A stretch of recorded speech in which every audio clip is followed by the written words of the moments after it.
are back, and Ashley Mae Wasser just wrapped up her final speech in the series of 3, her persuasive speech.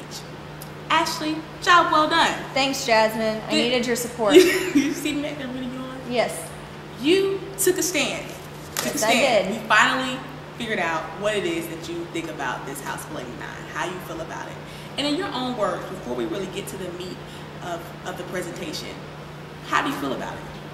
I'm a little worried that the NRA is going to call me tomorrow, but I think that the points I made were reasonable points. Right. I think that they will encourage a lot of deeper thought into House Bill 89 because it's something that Georgians don't know much about. Right. And I think if anything, I at least have them saying, "What? That's crazy," or "That's not right," or "This is an injustice," whatever degree it may be. I think I have made some effect. Right. So you decided that House Bill 89 is an issue. It is a problem. There are problems with the bill itself. Yes. And amendments need to be made. Yes. You're sitting down, crafting this persuasive speech. What did you perceive to be as your main issue, your main problem, your main rhetorical obstacle? Ooh, let's see. My main issue. I knew with the arrangement of the speech, that was the first thing I had to decide. Did I want to use Monroe's motivated sequence? Did I want to use a problem-solution sort of and that's arrangement? What you I ended up using problem-solution. It was mostly just arrangement and how I was going to outline those problems and the solutions in a way that was balanced, because you don't want it to have problem, and here's my solution. So I guess to achieve balance and also creativity. Right. You know, this was my chance to really get fired up about this bill, to become passionate about this bill. And I knew that I had to do it creatively. So I think with the arrangement I chose, I think that worked okay because of some of the arrangements that I made within each section, the problem and the solution section. And just to recap, you started off, of course, with a very creative, well-done introduction that we're going to talk about in a little while. And then you went on, you employed the problem-solution arrangement style. And so you're talking about what are the numerous problems that House Bill 89 has. And then you go on to talk about the solutions, and you outline them in a 4-step kind of solution that voters could choose if they'd like to. Yes. So, in your opinion, it worked? I think it did work. It worked, I think it worked. There was a lot of information in my speech, and I knew that I had to have a solution that could address each of those individual disparate problems, but in a way that was easy to remember. Right. So I just went back to, I thought the bare arms theme was a sure fit. So I used that. I used the B-A-R-E arms, and I thought, hey, if anybody remembers anything about my speech, let me show you. It's her. Right. You know, it's Miss Bare Arms, and I could use this to help them remember the solutions as well. Let's talk about your attention grabber. Okay. Because many times for a persuasive speech, that's what's going to make it or break it. You Yes. know, really wrapping them in and keeping them there. Were you thinking about any other options to use, or what was the reason for doing the bear? Triple bear thing. Yeah. As I've already said, I'm a big fan of language. So when I started this project, that's actually one of the first things that came to my mind. I was like, oh, B-E-A-R, that's a homonym. You know, that I think of a furry animal running through the woods, and I also think, you know, the word's empty, and then I thought, wow, B-A-R-E, bare arms. Right. That's my problem with this bill. Right. This bill does not respect the fact that that's also a choice, not just the Second Amendment right to carry a gun. I mean, if you forget about the Bill of Rights, our natural instinct is bare arms. And I wanted the bill to respect that right, that the rest of us who maybe don't want to carry a concealed gun, whether we, you know, if we choose not to. And doing what would you call them? Like, I would call them popsicle puppets. Popsicle puppets. Doing the popsicle puppets. Were you thinking about maybe doing PowerPoint instead, or maybe doing a magazine, like just doing it out of the magazine, or what were other visual aid options that you could have used, or was that the first thing that came to mind and you stuck with? I didn't want to use technology for the process of the way the speech was done, and it was going to be filmed, and I knew things were going to be tight. But I wanted to have something, because I knew that those words that sound exactly the same way could get confusing. Exactly. So I thought just something that I can kind of hold up within the frame, close enough to me so that my audience can see it, but also so people at home can watch. So this is kind of where I came up with that, and I found some pictures and colored some of them and just put them on some popsicle sticks so I could just hold them up. Right. And that made it work. Thank you. So with your persuasive speech, it's still in the introduction, the motivation in a persuasive speech established very early on is also quite important. Yes. And you mentioned this is when you really kind of like lay it out there. What's important, of course, is the right to bear arms, but also the reciprocal right to bear arms, yes. empty arms, yes. not to have it. So I guess in that process of really creating that motivation for the audience to care about it, you know, what were you thinking about when you were creating it, or when you were writing the motivation down, or were there any issues that I was just thinking that what is going to be most problematic for us now that this bill, as of July 1st, is part of our society. Mm-hmm. I mean, people are probably worried about accidents and the right to bear arms, and I mean, do we really need concealed carry at dinner when I'm trying to take my grandmother out for her birthday dinner? Like, I just wanted people to see that there are certain contexts in which this bill just seems unnecessary and almost crazy. Gotcha. And so when I use the word, you know, that this bill offers a perfect opportunity to remind legislators, I really wanted the audience to see this bill as an opportunity. Because if it's just something that's already been passed, it's dead. There's nothing you can do about it. But that's not true. I wanted them to realize, you know, we need to remind this may be passed, but it can be changed. Right. We need to change it. In fact, the right to bear arms, B-E-A-R, arms, is not the be-all, end-all. Right. There's this reciprocal right to not have to carry a gun. At all. And that's something that I want to exploit. I think that was well articulated. Let's move on to the body of your speech. Sure. And talk about some of the rhetorical strategies that you employed. And it's interesting. You have, let's see here, under the main point 1, House Bill 89 creates a number of problems for Georgia citizens. The first of these is irresponsible gun ownership. And then you go on to provide your support for those, for why it would be irresponsible. And you used, I think it's very interesting, you used an anecdote, a story that most people can really relate to. Yes. As well as an opinion from a pundit or an expert, quote unquote, in the area. Choosing those two sorts of support material, two different kinds of support material, adds an element to your, to the persuasion of the speech. And what were you thinking about when you were, I guess, especially choosing the story of the old man who shot himself in the foot?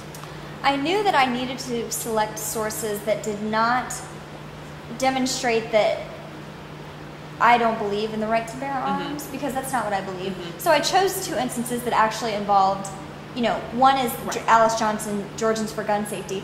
They don't oppose the right to bear arms, they just think it should be safe. So I felt like maybe that would lend me some credibility, because she's pointing out a valid point. Georgia has no training course requirement to carry a gun. If you're a cop, you've got to go through that. And if you're a 15-year-old, you can't drive a car unless you have a year of supervised driving. So just to kind of point out that similarity. And then secondly, for the 53-year-old man who shot himself in the leg, first of all, that's just stupid and hilarious.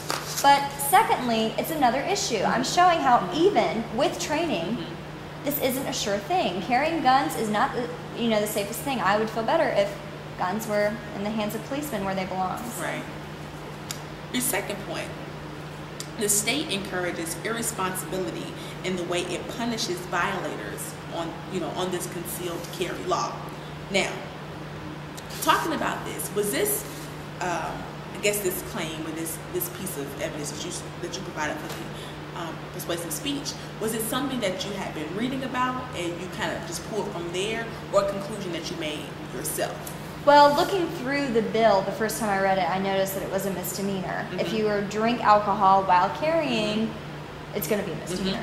Well, talking to Dr. Lawrence and working through this process, he's like, doesn't that seem kind of batty that this would be a misdemeanor when somebody could lie, like I said, CUI, carry under the influence, go outside and have some accident, harm themselves or someone else? I mean, that needs to be a serious infraction, not just some simple crime that doesn't really matter in the wide scope, because it definitely does. Definitely does. Makes sense. Let's see, next point. In addition to encouraging irresponsible gun ownership, it also has an issue with the business owners. And then we come, full circle back to this issue with the business owners, which is funny because the bill is actually called, but this issue dealing with business owners. So let's see. You used here, which I think was very helpful in really articulating the scope of the problem, empirical evidence, actual, the numbers, the statistics, the numbers speak, as well as, again, opinions from people who are involved in this realm of House Bill 89. So why did you choose this empirical research study to put it right here in the persuasive essay? Yes, thank you for asking about that, Jasmine. I really actually did use some discretion in choosing this particular study because there's a lot of confusion. When people talk about supporting this bill, they might ask, well, this person who shot somebody, was it a legal gun or an illegal gun? And it's just hard to track those sorts of things. When this study, it wasn't about the weapon that was used. It was about what the workplace said about gun policy. So it divided workplaces where guns were permitted on the premises, and then it also provided workplaces where guns were banned. And I think that made a better comparison because that's what I was really trying to get at. That the employers should be able to determine this policy. And now they can't. Now guns are allowed in lots if they're public access, and there's not a whole lot they can do about it. They can do about it. Exactly. Nothing they can do about it. Thank you for that. Then finally, we have here, this bill fails to heed federal law. Yes. And to me, listening to it, it's kind of like, wait a minute, wait a minute, this is major. Yes. This is a major infraction here.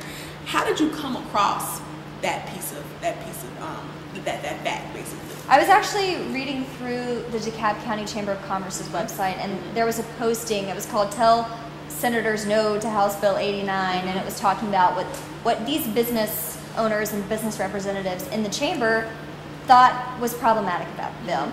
And it just went on. It talked about how it took away from business owners their right to choose how guns should be, how guns should be implemented in the workplace, and then it also talked about the fact that Oklahoma, which is what Bearden and all the other representatives have said, they based the Georgia House Bill 89 on that state, on Oklahoma's concealed carry law.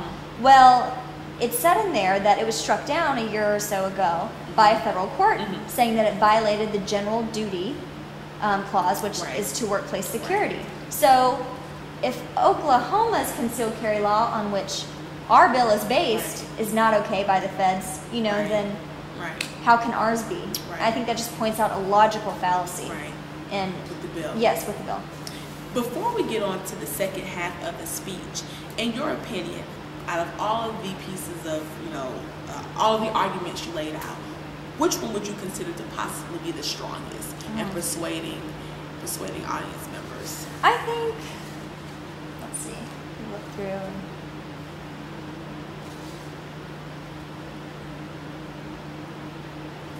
Strongest in persuading, I would have to say the OSHA. Because if it is understood that a bill that was kind of like House Bill 89 was already, proven in violation of the OSHA Act of 1970, then what are we even doing with House Bill 89? Do you know what I mean? It just kind of makes it irrelevant. Right.